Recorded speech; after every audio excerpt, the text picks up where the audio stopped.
So I think it's very sad that some people just want to watch the world burn.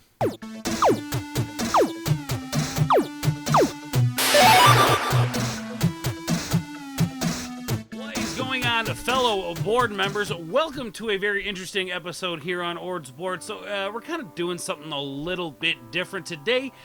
We are taking a look at these crazy people who are ranting against the Snyder Cut fans, the hashtag release the Snyder Cut fans. Apparently these fans are toxic now. Very interesting. So yeah, we're gonna kind of take a look at some of the shit talking that's going on around the interwebs. Anyway, guys, this article comes from digitaltrends.com, but who cares anyway, because it's a garbage publication. Anyway, the article reads, HBO releasing the Snyder Cut of Justice League shows toxic fans are winning. I think what you're looking for is fans are winning, not toxic fans. But anyway, we're going to kind of cover a whole lot here, so I'm going to kind of go quick with it. But I found this article very, very interesting. So let's dive into the conversation, guys. The Snyder Cut is being released, and toxic fans are scoring yet another win. So I don't know what the first win was for toxic fans, but please elaborate. That would be great. In their announcement, the companies even acknowledged the ever-present demands for the vocal fanatics, who for years have demanded that the studio release what they say is the true vision of the much maligned flick. Yeah, we want what we were supposed to get in the first place. Why wouldn't we ask for that? As fans who were anticipating this movie, a very big movie, considering the fact that there was a lot of people who didn't like the first few films. I liked bits and pieces of Batman versus Superman. There are things I liked in these movies. Are they great movies? No, but that doesn't mean you can't. It's okay to like a bad movie, I guess is my point I'm trying to make. Like other studios before it, Warner Brothers has caved into the loudest and most toxic of its fans, proving once more that harassment and targeted social media swarms have the biggest sway in Hollywood. Okay, now we all know that's not true. What has the biggest sway inside Hollywood is SJW identity politics. That's what's has the sway in Hollywood, and we cry about that all the time, don't we? But yet it doesn't change. So tell me how it is that we sway Hollywood as people who criticize this media when they don't even go with our narrative. They go with their own narrative. They go with their own SJW wokeness, and so I don't understand what this sway you mean in Hollywood that us toxic fans seem to have. In the face of commercial and critical mediocrity, a vocal part of the DC fanbase was poised to offer a retort.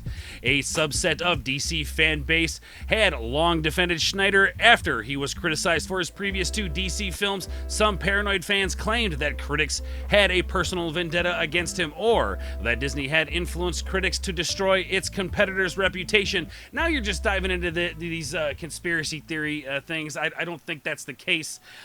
Disney is doing just fine. I don't think that Disney needs to go after its competitors. So that, to me, that doesn't make any sense. This article so far is complete garbage, and you guys can see that here. This kind of hero worship isn't anything new with fan bases, but Snyder himself stoked the fires, coyly posting deleted scenes from the movie. Some of the movie stars, including Gal Gadot and Ben Affleck, soon joined the call to release Snyder's original plan for the film, amplifying the vocal fans' outcry. Okay, so exactly, here's the thing. This is Snyder's movie. There's nothing wrong with him posting deleted scenes, Twitter, YouTube, Facebook, it doesn't matter. It's his movie, and as far as I'm concerned, the guy can post whatever he wants. And if he wants to get people excited about it, so what? If that's the most vocal he's been about release the Snyder Cut, I'm all for it, man. He's giving us stuff, teasing us stuff. We want this. The fans want this. They fought for it, and they won. And you people can't seem to handle it or understand. And wouldn't it make sense that these celebrities who worked their ass off on this movie to make it a good thing, all this stuff that was cut from the movie, don't you think they would want to see the original vision of this movie, the project that they originally signed up for? Of course they're going to back the fans. Give what the fans want. And the fans are crying out for it. We want it. Why? Because we invest our money into these things, and we want good content. Many of those who pushed for the cut to be released used the attention to promote noble charitable causes. Fans, for example, raised a staggering $150,000 for suicide prevention services earlier this year. All right, guys, so here comes the but. Of course, we got a but. It's so nice that you guys donate to charity. It's so great, but the toxic fans were emboldened too. For years, they bombarded social media accounts with threats and insults. And now Warner Brothers is caving in. So I think what you're giving is a false narrative here, a completely false. Here's the whole thing. Here's really where I'm coming from, guys. In every fandom, across fandom, across pop culture, there's going to be a small percentage of toxic people within that. That's just the reality of it. So for you to lump the very small few into the majority of the people who want this, it's your way to get clicks. It's your way to trash the people who worked hard for this, who raised money to show Zack Snyder that they care about his project. You guys don't understand. You just don't get it.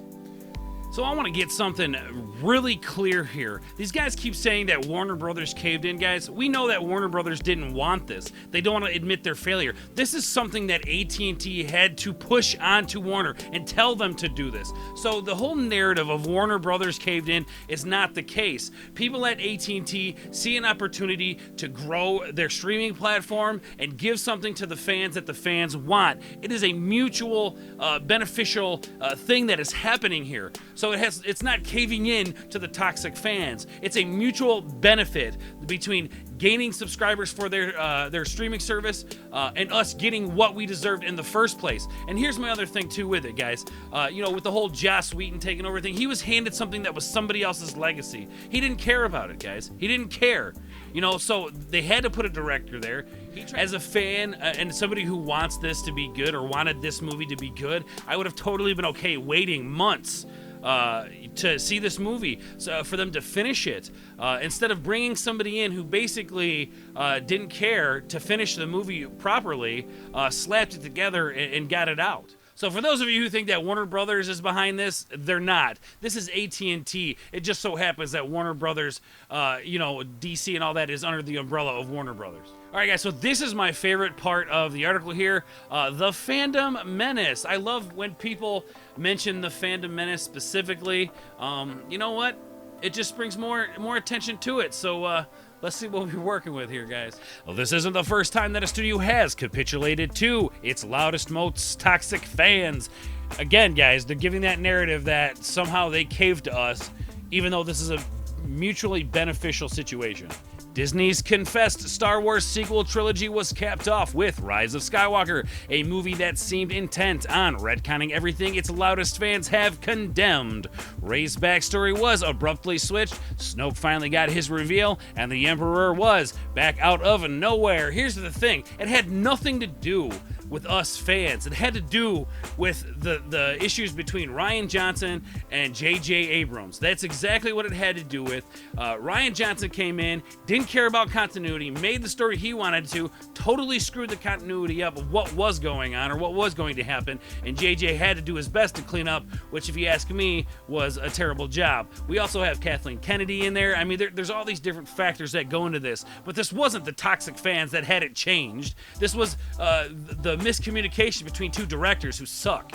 All right, guys, so I don't need to read this last part here, but basically they're just using Rose Tico as an example to, say that, people in the Phantom Menace didn't like Rose Tico, and basically we ran her off social media, which wasn't the case, because a lot of people in the Phantom Menace believe that Rose Tico was an underused character and there was some potential there, or there could have been some potential there. And so what if they don't like the Rose Tico character? That's their prerogative. If they don't like it, that's their choice. You don't have to write articles about it calling them toxic. It's an opinion. Having an opinion is not toxic, but clearly that's what you guys think. You think having an opinion that differs from yours is toxic, and it's just not the case. Toxic fans are, unfortunately, an inevitability in the digital world, where threats and harassments can be tossed out with a touch of a few buttons on social media and just as easily forgotten. Studios don't have to give in to those voices' power.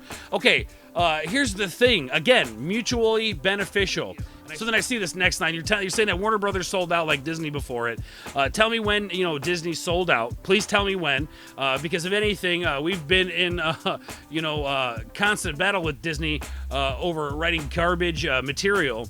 So we haven't won there. And then with that being said, now you're saying Warner Brothers sold out. Well, Warner Brothers likes money. It's a company. It's going to find a way to make money. And if it has a streaming service and a property that it can sell its streaming service with, they're going to do it. That's how it works. Well, those who campaigned loudest for the Snyder Cut to be released, who threatened and insulted those who dare oppose them, now know they're being listened to. Time and time again, studios are proving that the tactics they use work. After all, at the end of the day, it really is all about them. It is all about us, the fans. Exactly, guys. It's so ridiculous that they sit here and say we threatened them, we insulted them. This is a very small percentage of these people.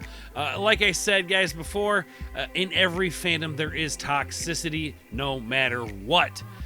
So you choose to highlight the very small margin of these people and lump everybody else in with them, and it is just wrong, guys. It's wrong. You're wrong, and unfortunately, guys, you'll probably never change your viewpoints. All right, anyway, guys, that is my angry rant. Hopefully you enjoyed it, guys. If you did, guys, make sure you hit that like button down below. Make sure you hit that bell for notifications. And as always, guys, make sure you hit that subscription button. It always helps. So, yeah, guys, the Phantom Menace is toxic just because we told these companies how we wanted to spend our money, and they listened, so apparently that means to be toxic. But anyway, guys, let me know in the comments down below what you think about all this nonsense. And, yeah, guys, thank you so much for watching. I love all of you guys, and we will catch you on the other side. Peace.